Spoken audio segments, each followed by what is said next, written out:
Només començar el partit, l'Oriola va donar un ensurt, amb aquest cop de cap d'Adrien que a punt va estar d'entrar. Després de molta estona de domini escapulat, l'Oriola ho va tornar a provar, amb un xut de Francis que va desviar Marcos. Albert Manga també la va tenir pel Badalona, però el seu xut va ser fluix a les mans del porter. La segona part va ser pràcticament del Badalona. La primera oportunitat la va tenir Àlex García en una jugada d'un contra un amb Unai Alba.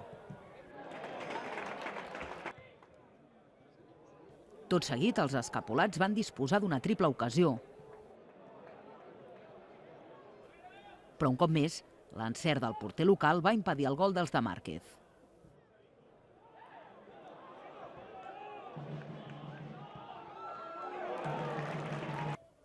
El conjunt alacantí va arribar poc en el segon temps, però també va fomentar perill. Bayón ho va provar en el minut 69. I més tard, Óscar Rico va fer intervenir Marcos Pérez.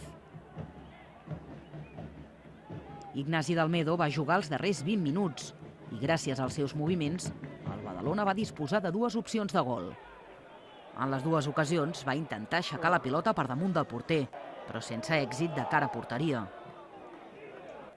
I la darrera acció de totes va tenir com a protagonista Navarro, que li va treure el gol de les botes a Pugui en darrera instància, quan l'extrem escapulat estava a punt de fer la rematada a boca de canó.